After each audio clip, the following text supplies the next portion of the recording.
श्री कृष्ण को क्यों कहते हैं संपूर्ण पुरुष? श्री कृष्ण को पूर्णावतार कहा जाता है, जिसके कुछ कारण हैं, लेकिन उन्हें एक कंप्लीट मैन भी कहा जाता, जिसके दूसरे कारण हैं। आओ जानते हैं कि आखिर भगवान श्री कृष्ण को क्यों कहा जाता है एक पूर्ण पुरुष। क्यों कहते हैं पूर्णावतार? श्रीहरि विष्णु के 24 अवतारों में से श्री कृष्ण को 22वां और 10 अवतारों के क्रम में 8वां अवतार कहा गया है। आध्यात्मिक कलाएं 16 होती हैं। पत्थर पेड़ 1 से 2 कला के प्राणी हैं। पशु पक्षी में 2 से 4 कलाएं होती हैं। साधारण मानव में 5 कला और संस्कृति युक्त समाज वाले मानव में 6 कला होती है। इसी प्रकार विशिष्ट पुरुष में 7 और ऋषियों या महापुरुषों में 8 कला होती है। 9 कलाओं से युक्त सप्तर्षिगण, मनु, देवता, प्रजापति, लोकपाल आदि होते हैं।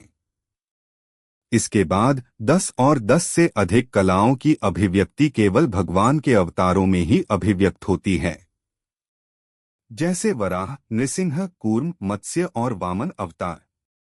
उनको आवेशावतार भी कहते हैं। उनमें प्राय 10 से 11 कलाओं का आविर्भाव होता है। परशुराम को भी भगवान का आवेशावतार कहा गया है। भगवान राम 12 कलाओं से तो भगवान श्री कृष्ण सभी 16 कलाओं से युक्त हैं। यह चेतना का सर्वोच्च स्तर होता है। इसीलिए प्रभु श्री कृष्ण जग के नाथ जगन्नाथ और जग के गुरु जगतगुरु कहलाते हैं। इसीलिए उन्हें पूर्णावतार कहते हैं।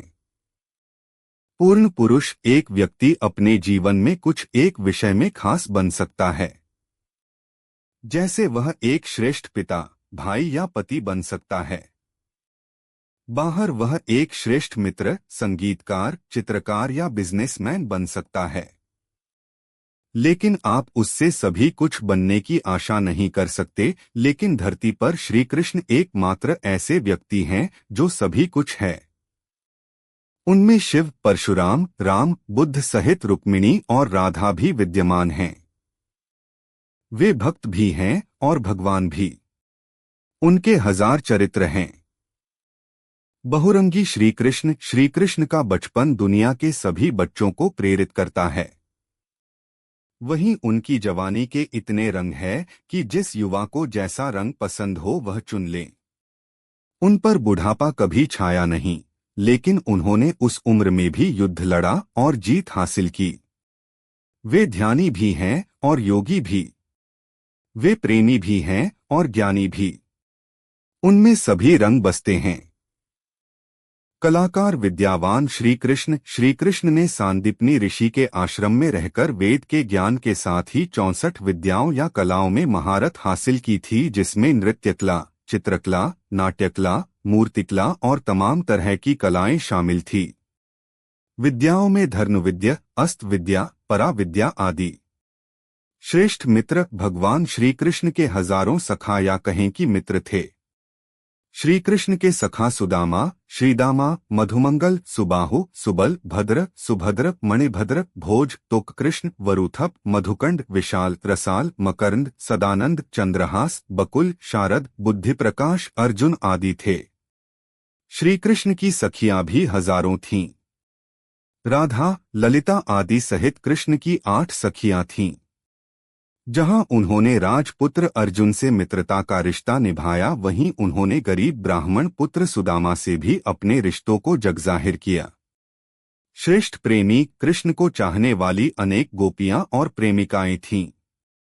कृष्ण भक्त कवियों ने अपने काव्य में गोपी कृष्ण की रासलीला को प्रमुख स्थान दिया है।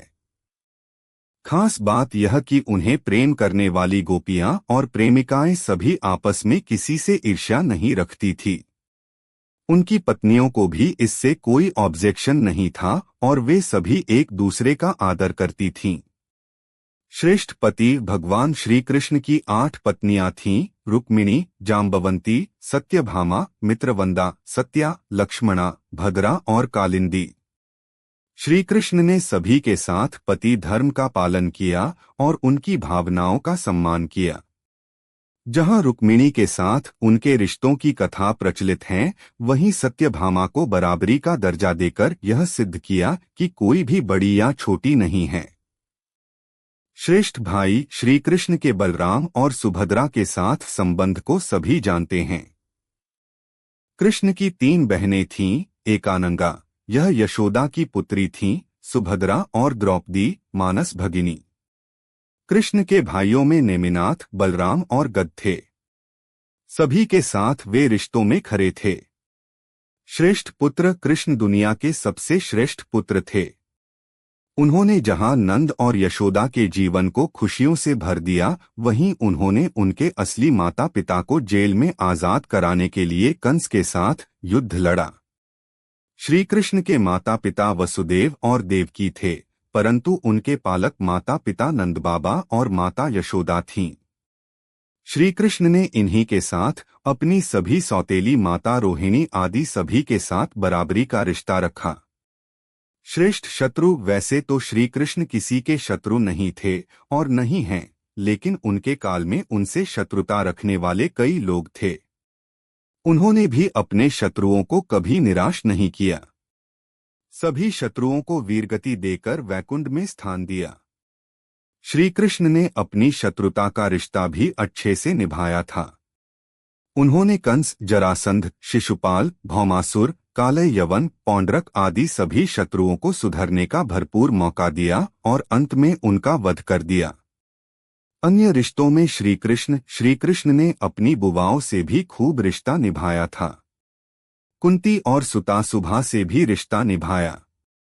कुंती को वचन दिया था कि मैं तुम्हारे पुत्रों की रक्षा करूंगा और सुता सुभा को वचन दिया था कि मैं तुम्हारे पुत्र शिशुपाल के 100 अपराध क्षमा करूंगा।